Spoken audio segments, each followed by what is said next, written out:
the understanding of the Constitution and the Bill of Rights is that those rights are God-given. I get that. It was built on religion and is the foundation of the United States. But people evolved, like we see in Europe with the scientific revolution. And I get that what you're saying, and the US is foundational based on Protestant and Christianity religion. It just doesn't have to be that way anymore.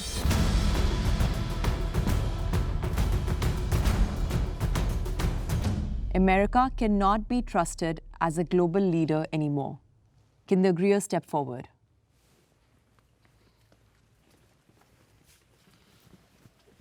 I'm a political science major. I'm taking an international relations class right now. Something that we're talking about a lot in that class is like how America is kind of like on the brink of not being the unipolar power anymore. For me personally, with this current administration, you know, the war in Iran was pretty hasty. I just feel like there's kind of a lot of actions that are being done by the administration that are not being thought through, not only in like the geopolitical aspect, but also like how it affects people domestically. It gets to a point where it's like, okay, how can this power be trusted if it's actively harming not only its citizens, but also like its allies in other countries? Just to add, Charlie, is I think the moment they break international law, it cannot be trusted. I mean, we're talking about global power, right?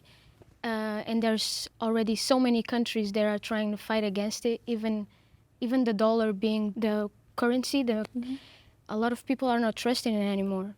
And it's mainly because of the president right now.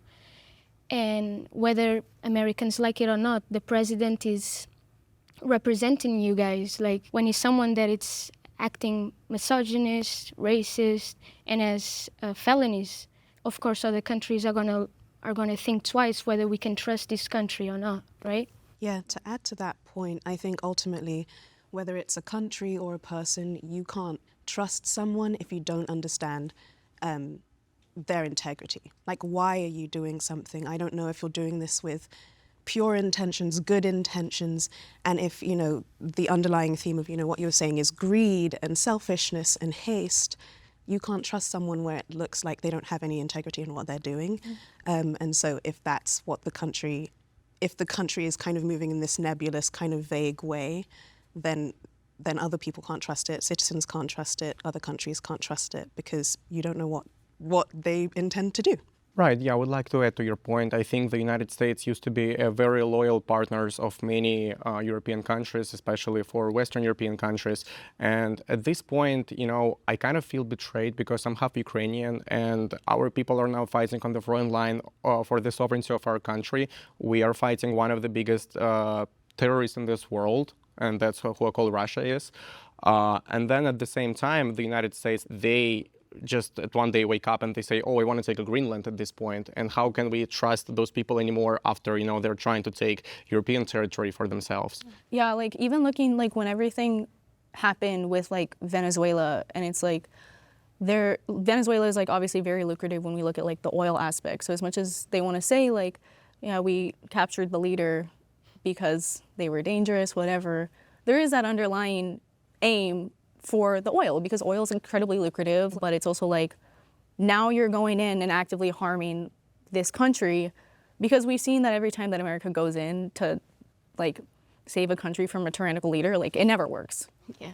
Right. Yeah, like we just saw in Iran. Yeah. Yeah, it never works. Can the disagreeers step forward?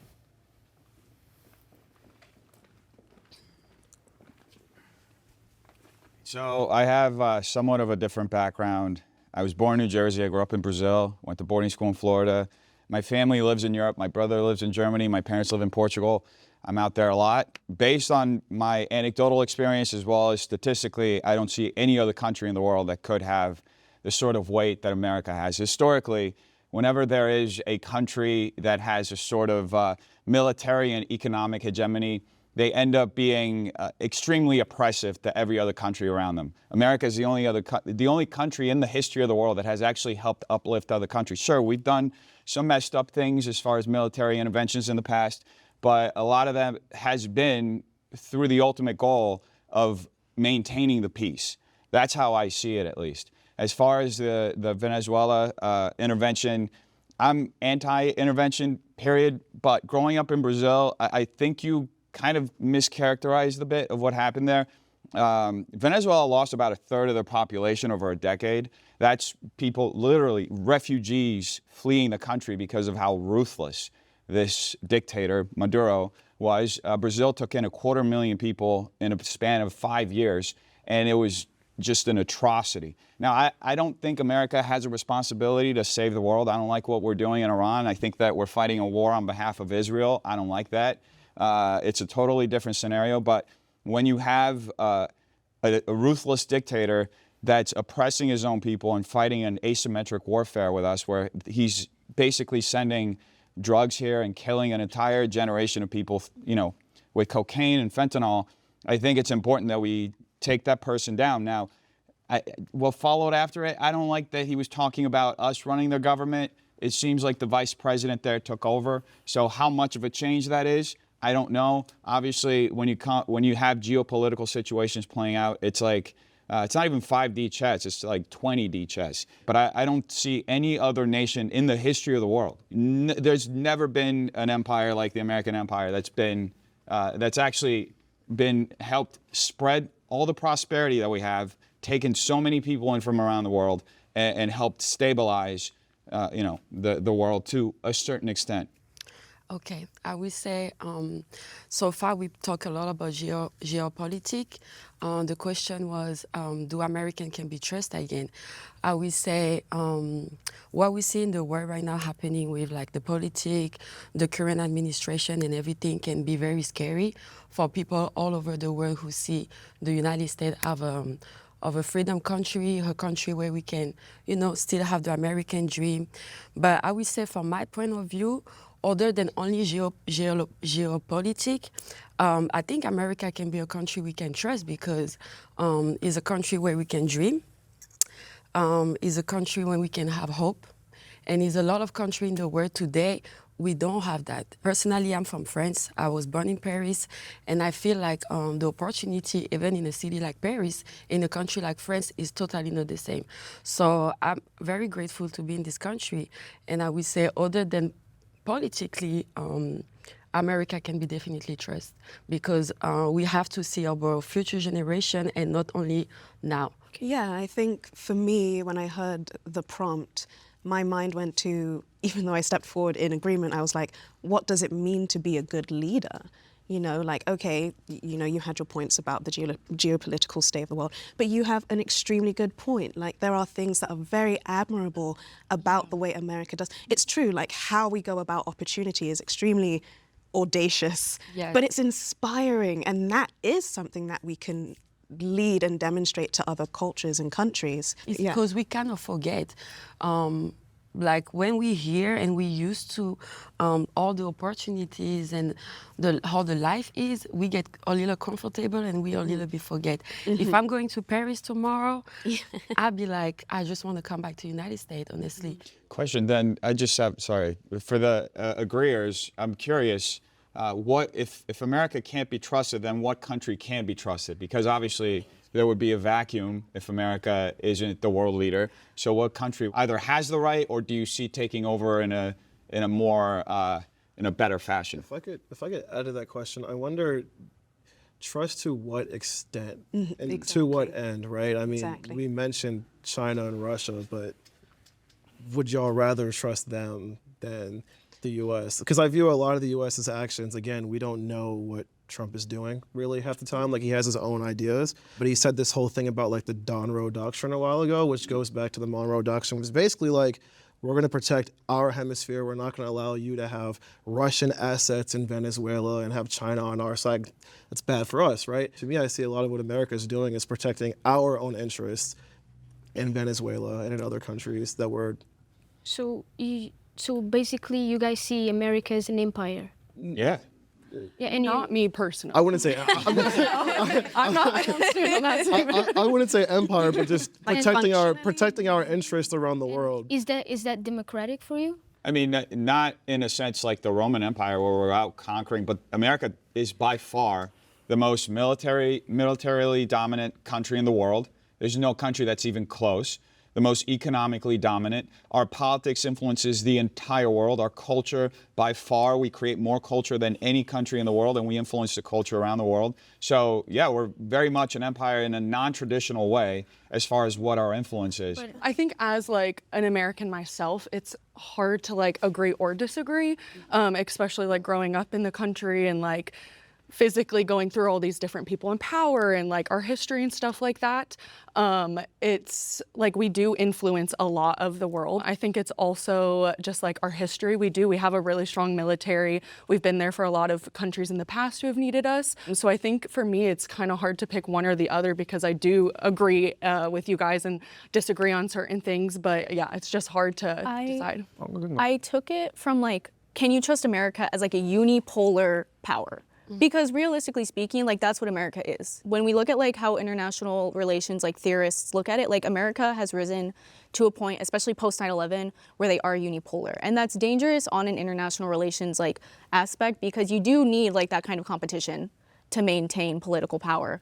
And so when we've reached a point where America is kind of this like Goliath, but we have a leader who's acting irrationally, some may argue, or like very on a whim, it makes that unipolarity scary because there's no one else there to rival that or to keep that in check. I think that's an interesting point, but consider the last time there was a bipolar power, we had a Cold War. And we were like on the brink of nuclear extinction, essentially, between us and the USSR before they fell. But I mean, like, again, like us being the unipolar power we are, now you can debate whether or not we should be the police of the world, but I just imagine like what would be the state of Taiwan or Israel or some of these other countries that we look after. Something about this. I will say I hear you know, your point of view of how America is the one who have the biggest army, the biggest this and the biggest that. The only thing I personally don't really see well is the savior mindset. We're going to go in the Middle East and save them from the way of life and change the way of life. I don't think it's fair. If you think about it, in Iraq, Afghanistan, all that, what is bring? Liban. I don't think it brings freedom to the people who live there. I don't think they bring them more justice. I don't think it brings anything there except destruction, war, and the sentiment anti-American also, because these people, they just see the big armies coming, want to change the regime or change something, and at the end of the day, it's getting worse and worse. So if it's the case, I would like to see one example of one country in the Middle East where American or the ally, the French or whatever came and make it the country better. I'm not gonna talk about Middle East because I'm European. So like I'm gonna talk about my home country. So I'm half Belarusian, and we have like the last dictatorship over there. We were trying to topple the regime 6 years ago. Eventually I was expelled. Now I have 9 criminal articles in my home country, and like many people were imprisoned, many people were sent into exile. Like basically the same situation like in Venezuela you mentioned. We have 10% of population that was basically displaced and now is all over the world. So we were asking the United States to like come and help us because Russia basically cracked down the protests, and like even though we were able to prove that we all voted against the dictatorship, we want to have freedom, we want to be with European Union, no one came to help us, you know, because Russia is having like the puppet Lukashenko now in Belarus, and we can't do anything about it because we don't have weapons like people do have it here, you know. So if America could come and save us in Belarus, we would be very thankful. This is an interesting dynamic because it's something that played out similarly in Iran. We go into, like you were describing, we go into these countries, we bomb the hell out of them, we displace the leadership, and then all of a sudden you create all this negative sentiment because nobody wants a puppet government. That's what ends up happening. We end up installing a puppet government that just represents our interests. Who's created, and then the anti-American sentiment. Like, exactly. I think it's tough because, I mean, I don't think it's always ended up that way per se. I mean, if you look at Korea and how that happened, that was basically a proxy. I mean, the Middle East and all the wars America usually fights are typically proxy wars, whether that be Korea. I mean, Korea is fully split now between North and South. One is communist, one isn't. If America hadn't been involved there, the entire thing would just be communist now. Now, you could argue back then it was 2 dictators still fighting, but that was us protecting our interests in Korea and Asia in general. And looking at the Middle East, I agree, we have a problem with going places, and the army is really good at going to war, but it's not good at building up a place. I mean, look at Afghanistan. We were there for how many years?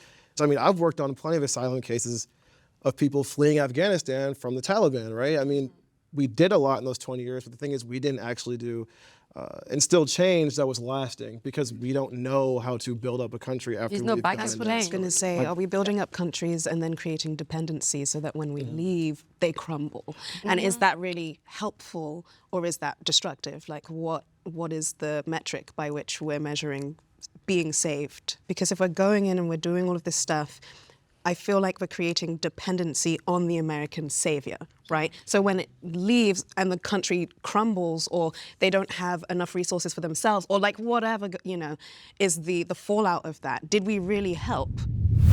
Europe values quality of life more than economic success.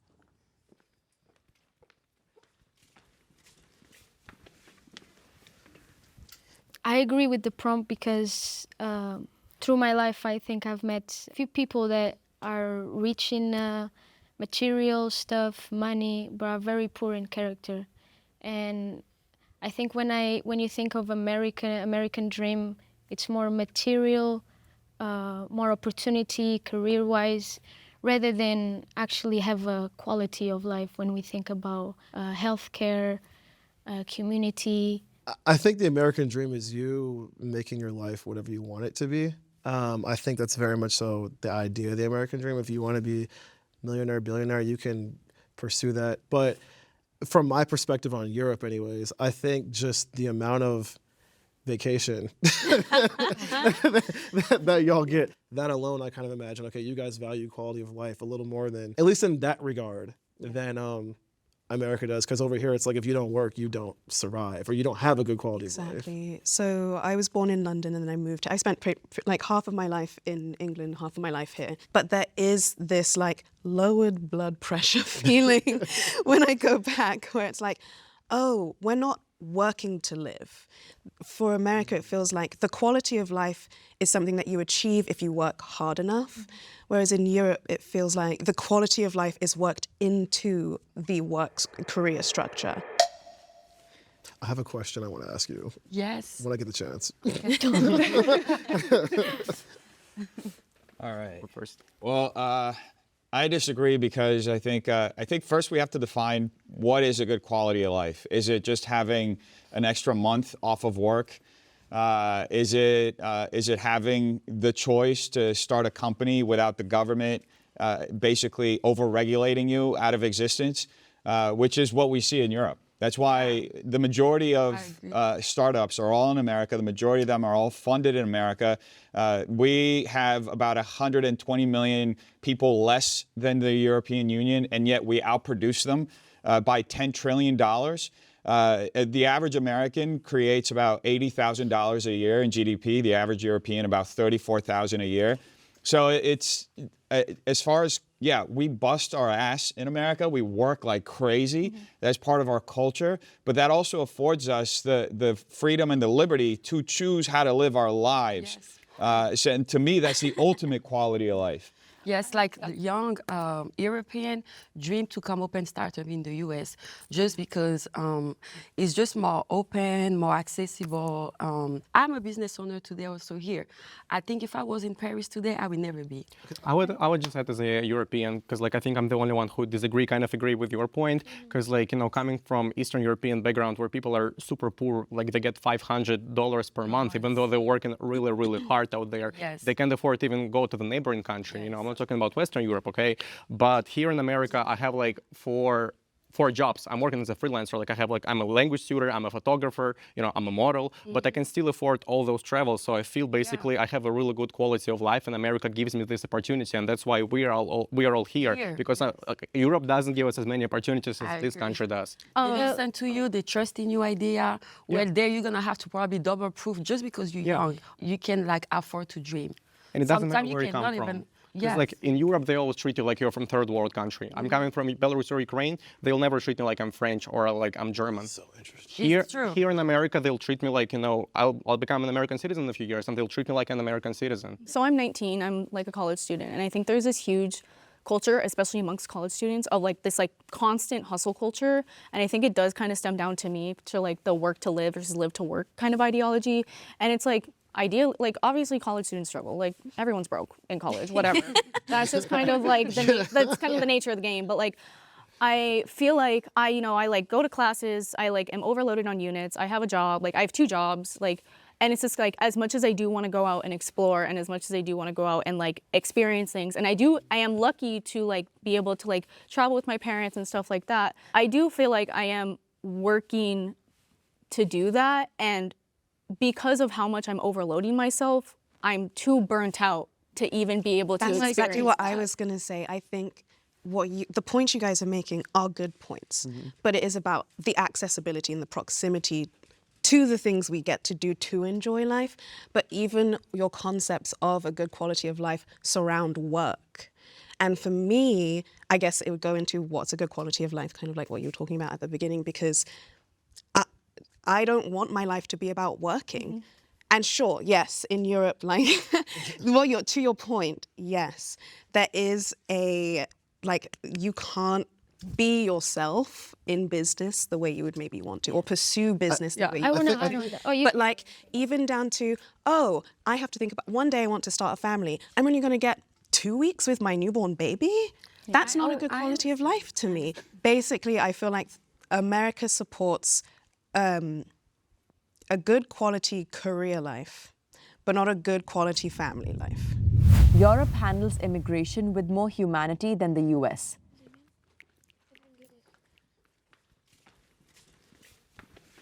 Well, it's a very sensitive prompt because I don't think neither US and Europe handle it very humanely.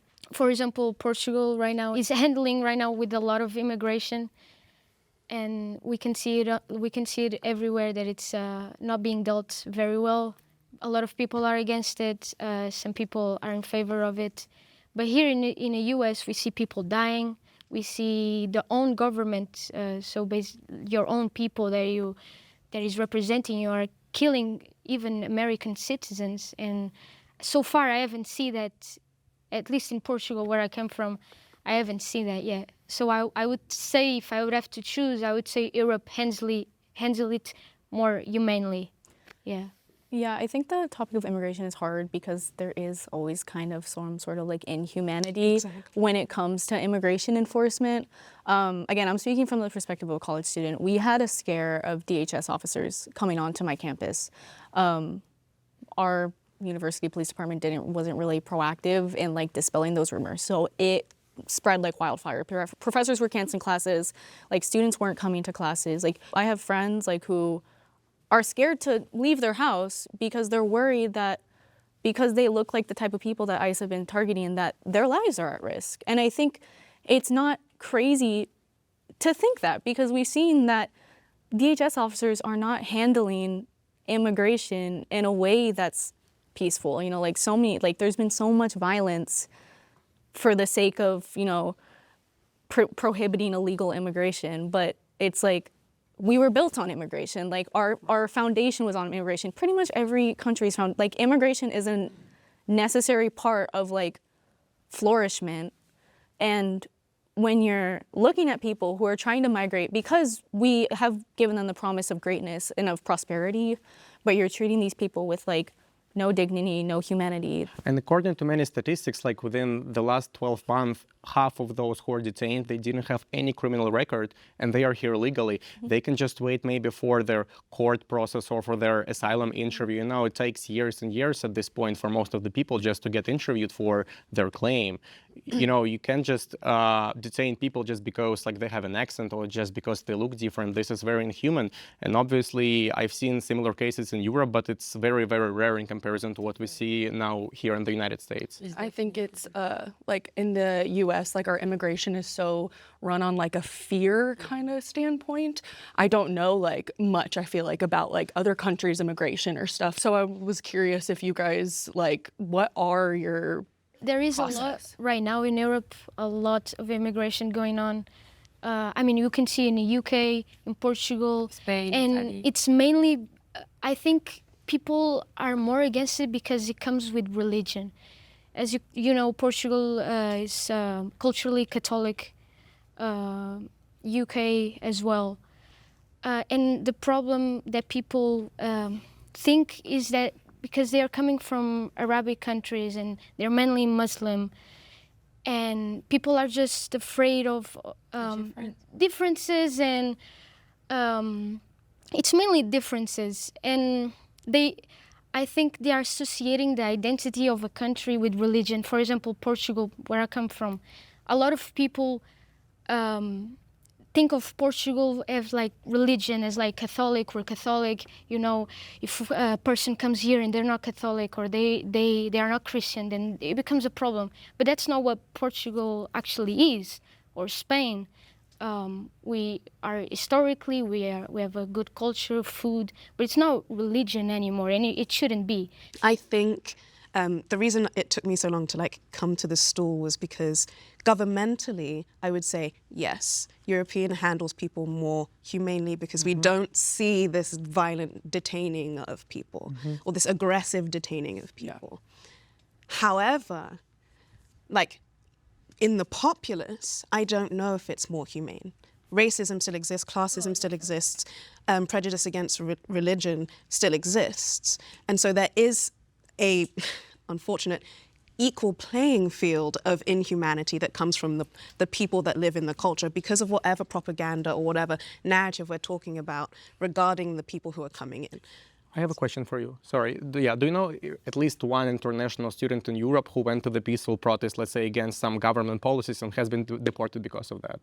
No, not for the idea. We have hundreds and thousands of that. people here. You will never be arrested just because of your idea. Yeah, and that's why I said protest is a freedom a lot. Yeah, especially if it's peaceful protest. Yes, It's a right for that. Yeah, but there's still a lot of racism. Okay, there's still a lot of prejudice against immigrants in Europe. Yes, sure. but I would say right now also, and it's because I would say a little bit because of the American example, like the far right.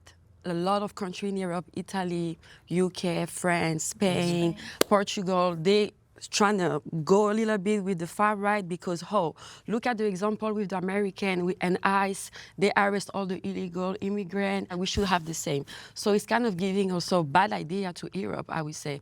Because in America, unfortunately, they really dehumanize immigrants from the beginning with the name alien. Yeah. From That's that, what I'm talking about. This who's is an disgusting. alien? We're not an aliens, alien? we're human beings. Number two, who separate kids and parents? Like, for me personally, you have no excuses of you paper or whatever. The trauma it can influence on the kid, on the person, is becoming worse and worse. And it's going through Europe too right now.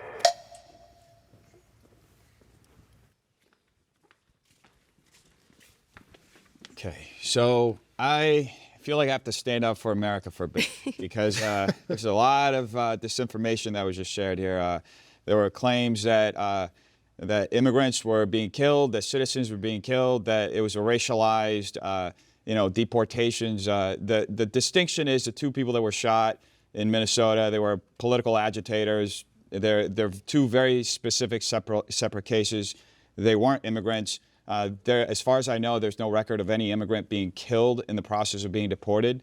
There's also no racialized aspect. You can look at the DHS website and see many of the pictures of the people that are being deported, and you see people from Thailand, the Philippines, Ukraine, other parts of the world. It's not just Mexicans, brown Mexicans that are being deported. That said, as far as the distinction of America having a less humane system, we take about 1 million to 1.5 million legal immigrants every year. What happened in the last 4 years was Joe Biden just left the border open, and we had 20 million people that came in completely unvetted. I think it comes down to following the law. That's what most Americans want, and that's why I voted for Trump. That's why I voted for him, because People did just that. one last thing. And then as far as the European system being more humane, I just want to call back to Angela Merkel, back when the Syrians escaped the war. And then she took in, I think, 1.5 million. She kept them in basically ghettos for years, and then she deported the majority of them back to Syria. You have videos of it online, people literally festering in their own feces, sleeping in buildings that didn't have proper plumbing. To me, that's inhumane. What you thinking about People did die separate? in detention centers, right? Who? people died in detention centers. Oh, They are. There's data. I mean, available. what data? Cite data. How many people? Example. What's a study? Example right now, I think it was in Minnesota. It's an old man. He couldn't see very well. He got dropped off in the middle of the snow at a gas station, not even like close to his house. They didn't even try to call his family. They just leave him. He can see, so he died of.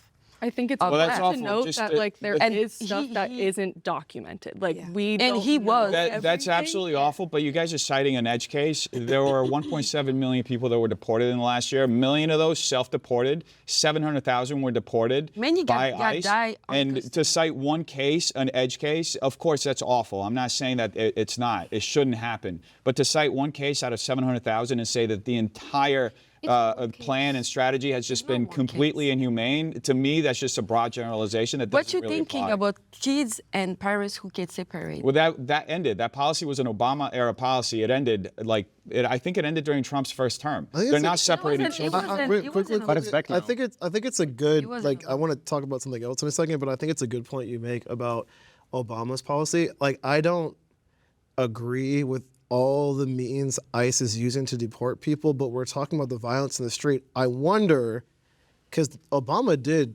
deport exponentially more people than Trump has so far. I wonder if there would have been the same level of violence and destruction and all of that in the street if the media was covering Obama's deportations the same way they're covering Trump's deportations and effectively, seemingly weaponized part of the American populace against its own government. Like, I wonder if we'd be seeing the same thing. I mean, but Obama was not a felony, right? He didn't have felonies like Trump. Okay, as far as the felonies go, that has nothing to do with immigration policy, and those felonies were accounting. There were accounting choices that were made by his accountant, and they had to stretch the law for each check. That's why it's 34 felony counts. Each count is a check that was issued. I think, at least for me, when I interpreted the question, when I'm thinking of how this is why I wanted to make the governmental versus like populist distinction. And I want to talk about because you're talking about, no, I don't like what I'm seeing in the streets. I don't like what I'm seeing. In Europe, we don't have, like, that's not something we see. That's not how people are handled in the streets. We don't have that en masse, right? Like, we may have a few incidences here and there, but generally speaking, how immigrants are physically handled is different than what we've been seeing. And so that's why I'm like, okay, I don't know, like, if we're talking about which one is more humane in that aspect alone, because yes, there have been camps in everywhere. But if we're talking about how we, the public, are seeing how other people are being treated, yes, Europe has been more humane comparatively because we're not seeing this violence break out in the streets. I think we have to identify what the problem is. It's a breakdown of cooperation between the state, the county, and the federal government. So the sanctuary policies are what's causing this to happen. If they didn't exist, and to me it's also strategic because you have sanctuary policies in California, for example. They allow millions of immigrants to come in, as they have. California was losing people every year, millions of people. We lost like 3 million people in a matter of 5 years. The only reason why that population was replaced was because of illegal immigration. And that means that because the census doesn't identify citizenship, we can hold on to the congressional seats that we have in the U.S. House of Representatives and the influence that we have in national policy. Do you consider America as a democracy? It's a constitutional republic. Okay, so people do have rights to go on peaceful protests here, according to the First Amendment rights. Right, yeah. Correct, yeah. So if international students take to the streets, let's say with American flags, I love this country, but I disagree with some of the policies, then I can be now targeted by ICE because now what they're doing, they are identifying faces of international students and then they deport them to Europe just because, like, let's say they disagree with the government. Well, here's the thing. I don't know specific cases like that. The one case that I do know is a Columbia student who was passing out Hamas material and passing out designated terrorist organizations propaganda, right, like Hamas, that qualifies as grounds to be denaturalized. And that's why he was held, and he was later released. So should be noted. And there are hundreds of cases of other cases. I want to respond to that too, actually, because I don't necessarily agree that Europe is completely fair to all immigrants either. I mean, governmentally, I think we could agree. I think Europe's populace as a whole, and this is a much broader conversation, has responded much worse, in my opinion, to the immigration it's received than America has. But past that, we don't have laws on the book that effectively target someone's religion like you have in Italy and in France. You can correct me if I'm Give me wrong. an example. Like, for instance, like it's illegal to wear a face covering, so effectively you can't wear a niqab. A niqab, but you can't wear a niqab effectively in Italy and in France, and we don't have a single law in the book. And I can't imagine any other thing you're trying to do other than target a specific religion. That's just one example. Okay, I have a question then. Do you think the way they treat immigrants when they go to detention center with the shackle in the feet, example, a woman who worked her whole life, probably she was immigrant, she was illegal, a woman, a Mexican woman who worked 30, 40 years here, and then one day, boom, today she get arrested by ICE. Do you think she deserves to be hand, feet, shackle in a cell, probably with 2 hour freedom of the day, and be treating We have to like clarify what is, if she crossed the border illegally, that's a misdemeanor. You're going to be treated like a criminal This regardless. is why she. It's a crime. How should we treat criminals? I guess that's the base question, right? How do we treat criminals? They're people, right? So how do we class what is appropriate behavior towards someone who's committed a crime? A misdemeanor. Are we allowed to use extreme force for someone if they haven't been an aggressor? I mean, legally, no. Right. You're not So, but allowed to. that's the issue. And maybe it's a public comprehension Unless thing. there's, unless it warrants it, unless the person's resisting. Right, but then sometimes I feel like an ICE agent or whatever can say, well, I felt threatened, or they did this thing and it made me react, so then I used force. Well, here's the thing. Everything nowadays is documented. A lot of these people, there's cell phones everywhere. They're walking around with body cams. If they do have a reasonable suspicion and it's later eventually there's a review of it, it may end up going to court. They're going to have to prove it. So, but Right. again, but then by that point, the we're violence seeing- has already happened. So I mentioned the Angela Merkel situation when the Syrian war started. A lot of European countries refused to take them. She took them, and then she ended up treating them inhumanely and kicking them out of the country. Do you guys consider that to be humane? No, but I think it's about comparatively. So what we're seeing, if we're like, okay, everyone in Europe and America, they're being kept in disgusting detention centers, that's awful, that's not humane, right? That we can agree on. What she did was not okay. However, on top of that, now we're seeing stuff happening in the streets, and well, that is the part that I go, okay. So in that regard, only America is more inhumane comparatively to what we're seeing in Europe. But that's also why I said it's important to note, like you said, yeah, people in the streets, the everyday person, is acting in a way that isn't humane or kind to the immigrant. That's where the racism comes in. That's where the stuff about religion comes in. Europe does not truly believe in free speech. Well, yeah, I mean, all you have to do is look over to, he changed his mind. All you have to do is look over to England and see what's happening. The people being arrested for Facebook posts. It's actually insane. You can't be critical of, I think, Muslims out there, and you know. So yeah, that's pretty much short and sweet. I think any country that has hate speech laws in general, you can't believe in free speech, in my opinion. I think this question is very broad. It depends on what part of Europe are we talking about, right? Because if we talk about like Switzerland or Austria, those are very liberal countries. I think one of the most liberal in the world. It's really hard to say that they have any not free speech. Then I start thinking of my home country. I was actually expelled just because I have different values and opinions, and half of my friends are currently in prison. And this is also a part of Europe. So that's why I came in very late, because I started thinking of the region where I came from, not about the Western Europe.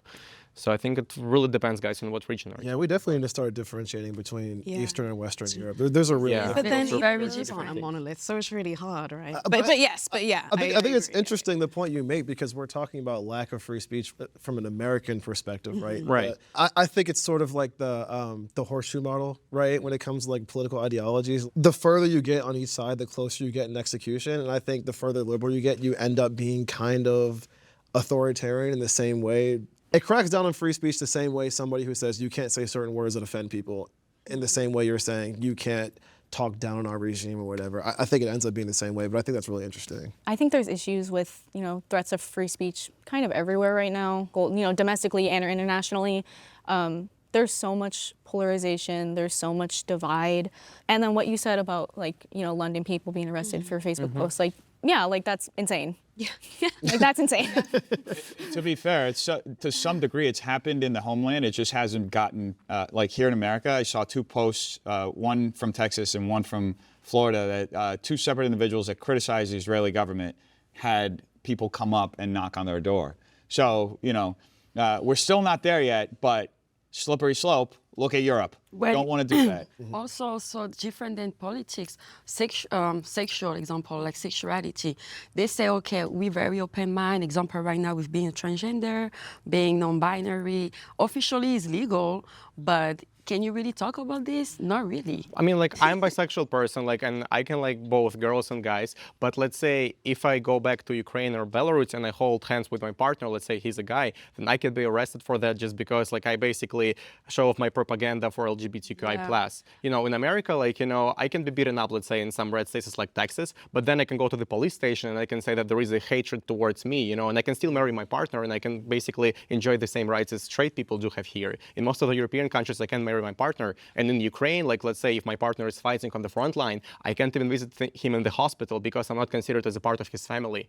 I think a lot of the issue, again, like, it is a very regional thing, but I think you can say governmentally that you have free speech as much as you want, but if there's this looming fear that you're going to be targeted because you're using that free speech and protesting or saying whatever you want, is it really free speech?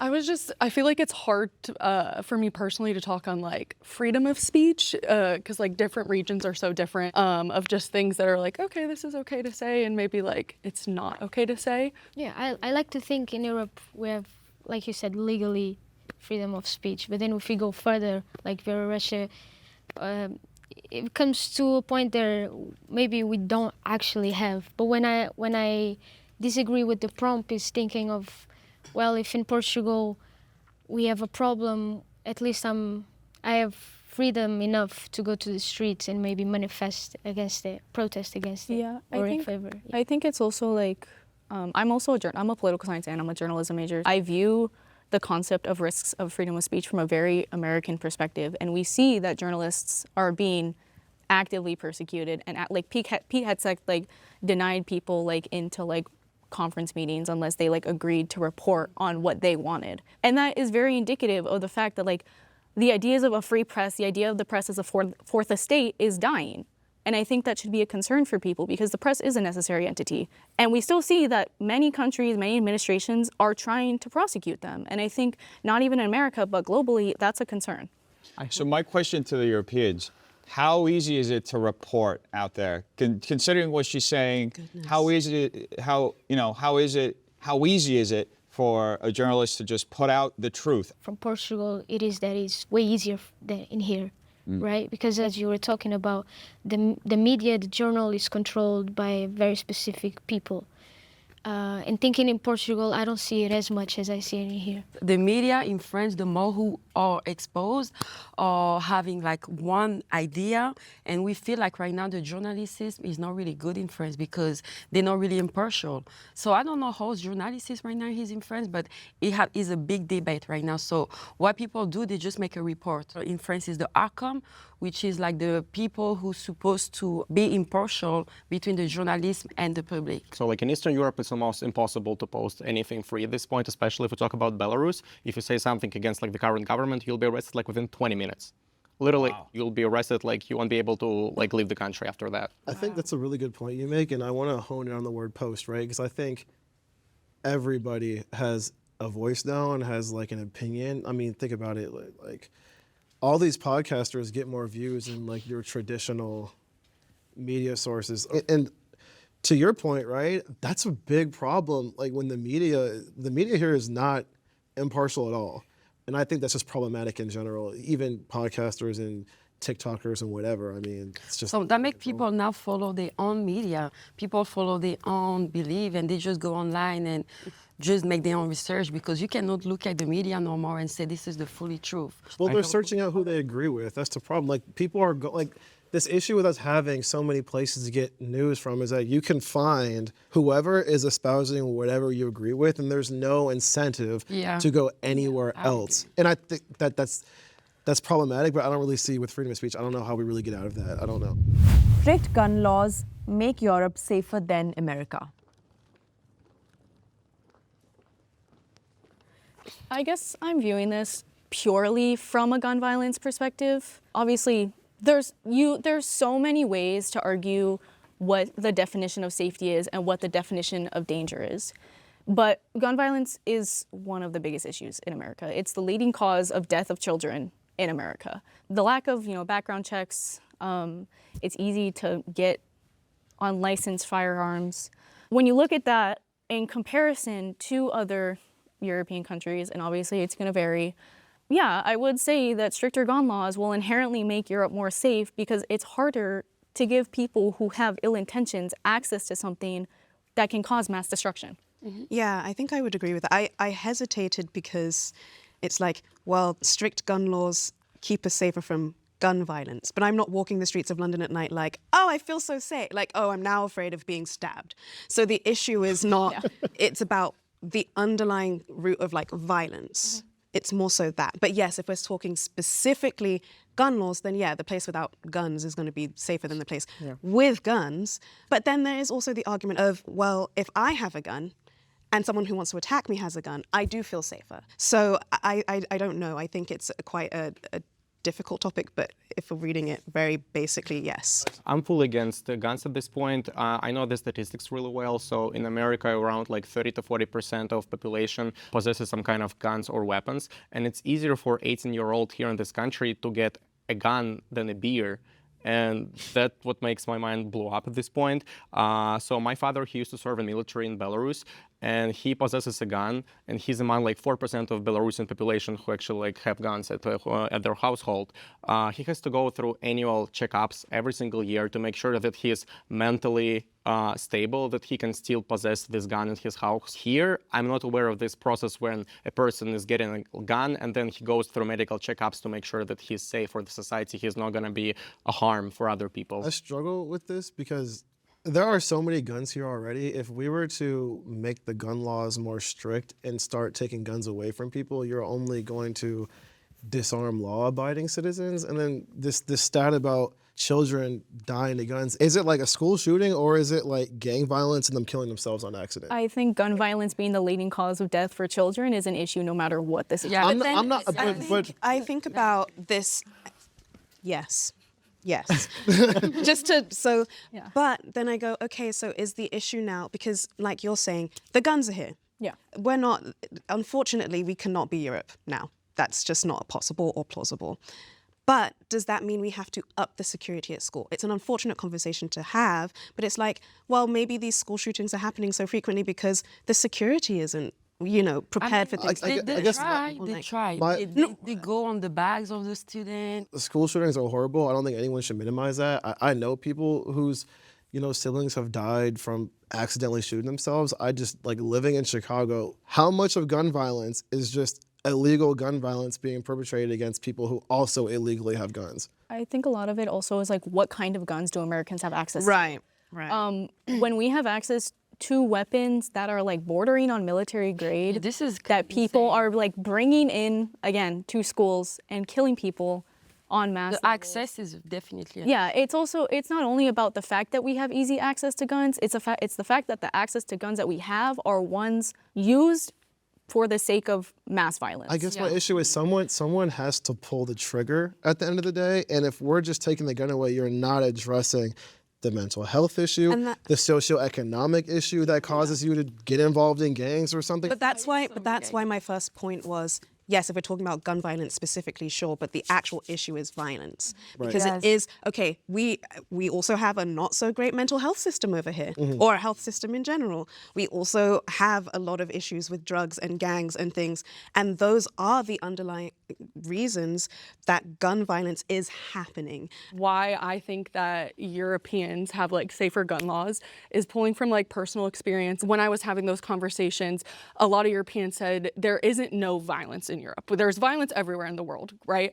But it's different. Instead of having an automatic gun where we have all the time, there's more stabbings or there's more knives. And I don't think you can eliminate violence, but I think that we could definitely take a page out of their book. Like I've grown up in the US, never had a gun in my home, never needed one, and I feel like I do feel safe without one. I guess that maybe is not an agreed upon opinion, but All right. Well, I thoroughly disagree for several reasons. You mentioned that the Second Amendment is foundational to this country. Beyond its foundation, I think it just gets so misinterpreted. There's just so much negativity and it's been so polarized. It is actually incredibly hard to get a gun in California, for example. If you're 18 years old, you can't. It'll take you maybe 2 weeks. It'll cost you thousands of dollars. You kind of mentioned getting rid of the weapons doesn't necessarily get rid of the violence. All that happens, you see it in the UK, you got rid of the weapons, people are just getting stabbed. They're just having mass stabbings. What are you gonna do, get rid of the knives now? Or are we gonna have to walk around with Nerf knives to cut our steaks? What are we gonna do, you know? I also wanna clarify one thing. The statistic about children being killed by guns got brought up a lot. So the amount of deaths every year is about 40,000 gun-related deaths every year. 4,450 are children. Now, obviously, that number is awful, but if you're going to undo a foundational amendment in the country to serve 4,450 tragic deaths, you're stripping 330 million people of their rights. I would go as far to say that the #1 killer of children is actually abortion. You get 1.3 million children, a third of Gen Z has been wiped out. I don't think it's funny. I mean, I don't think that's what we're talking about. I mean, but I'm just saying, if we're talking about children being killed, outlaw abortion. Well, okay, wait. To that point specifically, I'm assuming you're Christian or Yes, have some kind Catholic. I also am Christian. So I think the issue with that specific argument is abortion is killing like a fetus or a baby. To the points that have been made about violence against children is that's a different stage of life. We're talking about children and not babies. What I was going to pose is I think there is a lot of misunderstanding about how to acquire a gun. I think as Europeans, we just don't understand that fully. I think that also is just a narrative. Oh, it's so easy to get a gun, and so we hear it and we run with it. I think also another point to talk about, which you guys might have more insight on, is that the reasons that American citizens are allowed to maintain their weapons has to do with our ability to fight against authoritarianism from the government. Okay, And that is something that's built into the fabric of the culture. And so getting rid of that does strip away, to my understanding, a fundamental American principle, which is you cannot be dominated by your government. Well, by the way, here's the thing. If there were an attempt to strip, like a gun buyback program, anything that happened like Australia, civil war, immediately. Yeah, but just It wouldn't even take a half second. Half of the country would hear this. They'd be like, either I'm going to go get all of my guns or I'm just going to go buy a gun. No, that's why Yeah, I'm saying that it should be voluntarily encouraging people to do so. You know, we can try it as an It's not going to happen. And by the way, you said 5% of Belarus had guns. If 30% of that country had guns, you guys would have toppled your government already. Okay, one of the That's true. reasons, one of the reasons you said the constitution cannot be changed, and especially the guns, was because it was a right given by God. Yes. But in Europe, we see that the state and religion cannot be together, cannot be combined. It has to be separate. Not all Americans have to live their life according to your book or whatever your beliefs. Well, no. Here, I think it's important to make a distinction. I suggest you read the Declaration of Independence. The understanding of the Constitution and the Bill of Rights is that those rights are God-given. In fact, the Constitution of the United States is a negative constitution. It protects you from your government infringing on your God-given rights. Yeah, and, Yes. and I get that. It was built on religion and is the foundation of the United States. But that doesn't mean that it has to continue that way. People evolved. Like we see in Europe with the scientific revolution. Europe colonized American continent and we left, not here because here was just migrated, but we left a lot of our traditions like religion. And there we see in Europe the revolution, the scientific revolution, that we didn't see that it happened a lot here. And I get that what you're saying, and the US is foundational based on Protestant and Christianity religion. It just doesn't have to be that way anymore. I agree. Can I just say, I don't want, no disrespect, I don't want nothing to do with Europe. We fought a war to free ourselves from the British crown. I love America the way it is. I don't want to model Europe. This is also very personal to me. I knew someone in high school who died to gun violence at a party. It is impossible to change an amendment right now. Legally, it's a long process, and with the amount of partisan divide that we have, it is virtually impossible. However, I have been personally impacted by gun violence. Like my friends who love this person have to experience the grief because someone who shouldn't have had access to a gun had access to a gun. You're not going to be able to get rid of guns in America, but what you can do is implement preventative measures to make sure that people who may have ill intentions get something that is meant to kill and then actively harm a community. America should look to Europe as a model for healthcare reform. I remember when I just moved to America, like I was going to school in Northern California, and I was hit by a car literally on the second day of my arrival here. So it wasn't like the best experience, you know, but my parents were paying a lot of money for my insurance. Some pedestrians, they like called ambulance, you know, I was picked up by them, and then they brought me to the hospital. There was a huge line, and I was like, I'm gonna go home. I think I'm fine. That's how I felt. And then a few days later, I received a bill, and it was like $8,000. And my insurance would cover only 1,000 out of those 8,000.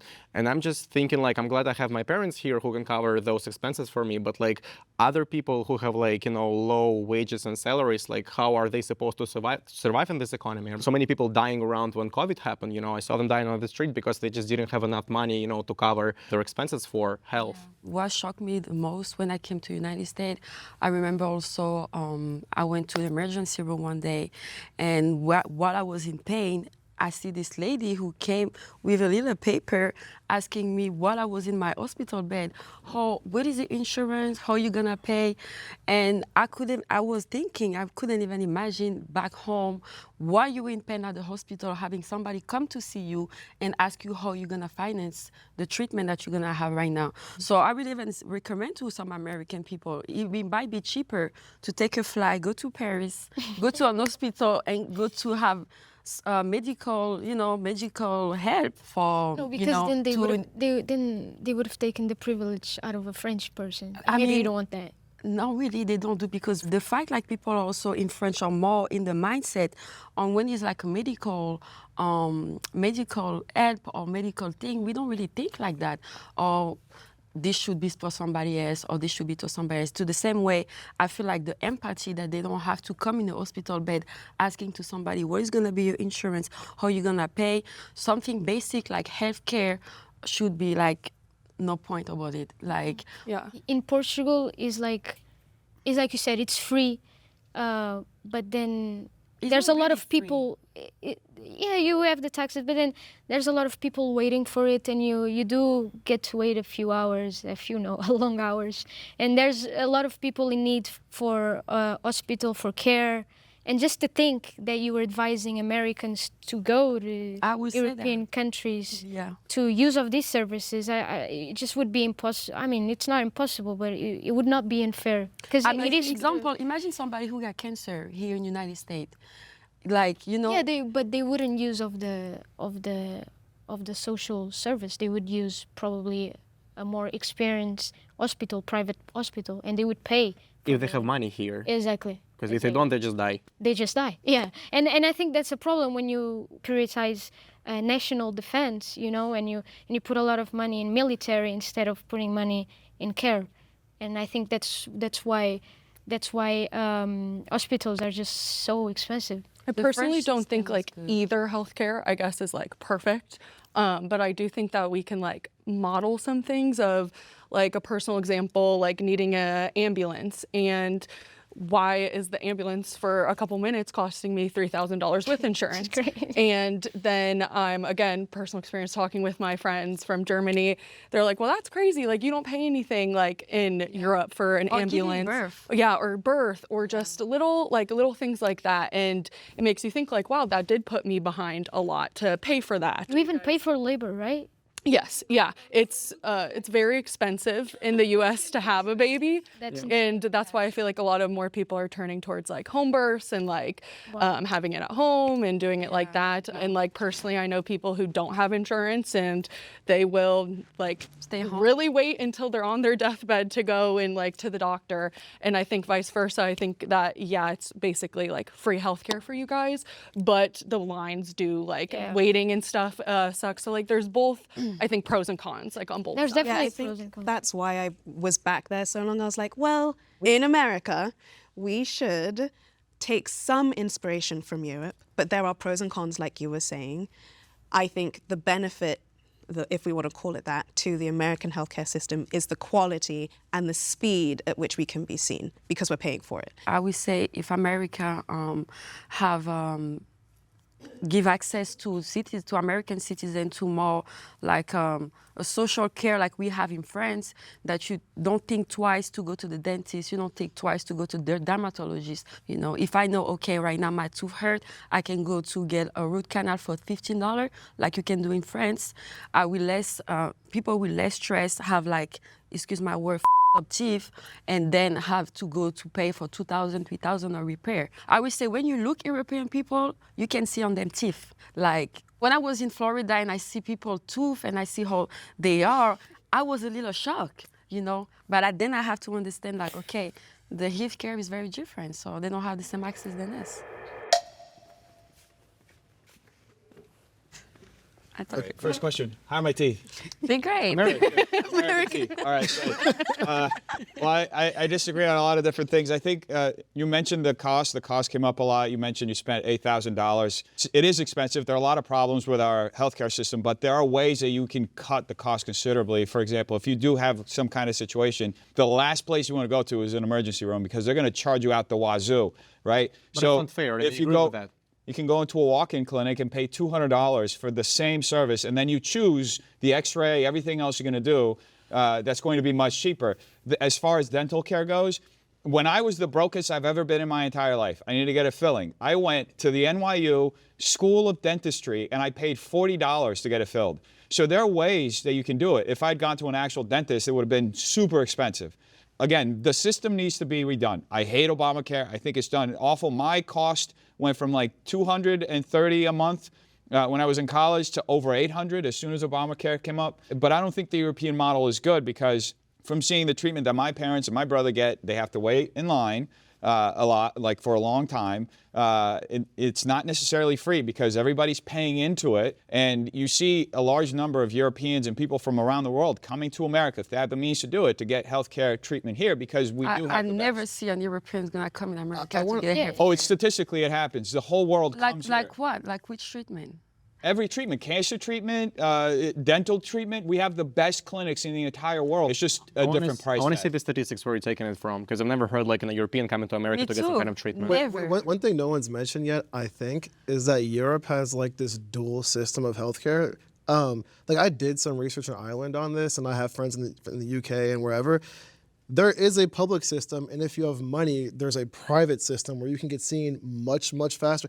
Where's the fairness in that? Like, I don't see that as being very fair. Because if you don't have the money, then you go to the public one. But don't you see something intrinsically wrong with that? Like, if healthcare... It's like a second-class citizen. Kind of. I mean, I don't think that's right. But at least you're being treated somewhere, even like if it's for free, wait in line, then like you're being treated, you don't die. Here you just die, you have no choice at all.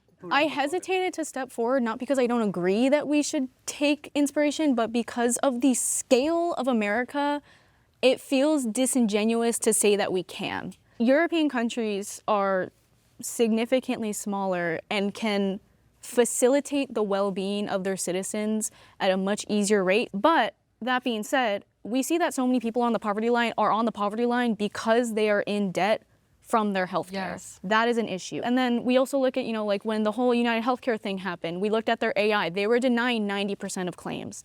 And so we can say that America should, and I do agree that they should. I think having accessible healthcare is important. And I think as much as you can argue that about the unfairness of the public and private sector, the difference is that people in America who don't have access to healthcare insurance just simply aren't getting the care they need. And I think it's a lot easier, to your point, to have these social welfare programs when everyone kind of has the same background, you're paying into the same system, you have the same beliefs, you have the same principles, all of that's kind of the same. And one of the reasons why I think we're never going to have healthcare for all, because people here just have such different beliefs on what healthcare should look like, who should pay for it, who should contribute, X, Y, Z. I mean, imagine getting someone in Mississippi who's avid pro-life to be okay with paying for someone's abortions in California. I just don't see that happening writ large. It's a little weird from my eyes and my point of view. And also it's bring a lot of like traffic in a way, people is gonna go to do illegal stuff. Example, you want to remove your teeth, you can go even to an illegal clinic, and it happened. It happened a lot in states like Georgia, illegal clinic for dental practices, or even like illegal abortion. You can be in some state right now in the 21st century, you cannot even get an abortion, or you're gonna have to pay so much. So what you're gonna do? You're gonna go to this girl that I know who can do this type of abortion, and a lot of young people is gonna do it. A lot of people who cannot afford those services gonna also do it. So having like a basic health care for everybody, I think should be for a country like United States like mandatory. Yeah, it should be a basic right. Yes. It's like when, correct me if I'm wrong, but you guys, I feel like view healthcare as like a right. Yeah. Like Yes. when you grow up, Yes. you're not worried about it. It's a Yes. right. Yeah. Where in America, at least for me, I consider it a privilege. Like it is a privilege to have my insurance and to go to the doctor. Like it's a privilege for me to be able to go to the emergency room and not pay thousands of dollars. Like it's, I think, a question in the US of like, do you have the money to pay for it? Do you want to go to a nicer one? Do you want to go to the #1 facility? Example, in first we do have insurance too. Sorry to cut you off. For like example glasses, or if you want to have veneer for extra, you know. But they still have basic service that you should have. If healthcare is a human right, I'm not going to argue with that. But if it is a human right, if the government is supposed to protect that human right and ensure that human right, if everyone tomorrow in Europe decided to not be a doctor, how would they guarantee that human right? I don't think we would ever end up in this situation because doctors get paid, like, I mean, they don't get paid enough in all of the countries, but I think like this is a very in demand right now in all European countries, and I don't think we'll ever end up in this situation. Definitely. So I think like none of the systems are ideal, non-European, non-American, but we can all agree that like the price here in America is ridiculous for ambulance and other stuff, and we should look upon Europe, like, you know, to make sure that like no one is in need and everyone is being rescued, like if they're in the critical situation. Despite its flaws, I would rather live in America than anywhere in Europe. So to be clear, the only other place on planet Earth I'd rather lived in America is Melbourne, Australia. But yeah, no, despite the flaws, America is home for me. I think it's a huge country. If I want to be in Texas, California, you know, New York, wherever, I have the privilege of moving. Yeah, I think that like I travel so much and I'm always like, okay, when can I leave? And like, when can I go and like experience different cultures and countries? But it is like, America is, it's home, and it's where like I can feel back and almost like rely on it. I was born and raised in California. I love California like with all my heart. I'm not like as expensive as it is, as many problems as I think this country has politically, healthcare wise, whatever. It's not that I wouldn't be interested in living somewhere else, but I have such a deep emotional tie to America and to the state of California specifically. Yeah, greatest country in the history of the world. I can't live anywhere else. You're from Brazil? I grew up in Brazil, yeah. My family's from Brazil, first generation, so yeah. I lost both of my homes because my home in Ukraine has been destroyed by Russian missiles. In Belarus, we have a puppet government from Russia. They basically sent me into exile. So I'm really thankful to the United States that they accepted me first as an international student, then as an asylee. I really love this country. And of course, there are a lot of differences. Maybe, as I always say, I will always stay European inside. You know, I always have my own values and ideas in my mind, but I love this country. I'm really thankful to be here. I'm a big patriot. Me also, I'm very glad to be here. I will say I might not be agree with the American system. I love American people. I'm so glad to be in America. I will say America opened my mind, give me more opportunity than France will give me. And also, I feel like I could have really been me being here. It's crazy because French is also, like always when I say to people, oh, I was born in Paris, I'm from Paris, they're like, what you doing here? Well, it's different. I'm glad also that I was born in a country like France. I love being French. This country gives me a lot, and I appreciate to be here. Dun, dun, dun. I don't have a solid disagreement. I just don't know. Like, I genuinely don't know. I always envisioned going back, not even necessarily to London, but to Europe in general, just because I do feel a connection there. And I likely will stay in California for at least a long period of time. But yeah, I'm not sure if I can, like, pledge allegiance just to living in America for the rest of my life. But it's great. It is great. It is great. Yeah. Well, me personally, I'm very grateful for the United States and everything I've accomplished here. But I've discovered that what I value most in life is things I have in Portugal. And it's not just food, it's not just the language or people. It's the lifestyle, you know, it's the community, the unity. Even though we're very diverse, we're all united by one culture. And you go to the streets, you walk down, you walk everywhere. You have people sitting at the coffee place until like midnight, everything, the warmness. We literally, when we meet someone, we give 2 kisses in the face, for example. And here, one thing that I miss most is that warmness, you know, it's just, I feel people are very distant from each other. So I got a question for you guys. So you could have chosen any place in the world. Why did you choose America? I didn't have a choice. You didn't have a choice? No, I moved with my family. Oh, yeah, okay, Yeah, that yeah. makes sense. I'm just here. I understand what you're saying because what you're saying is like something less capitalist.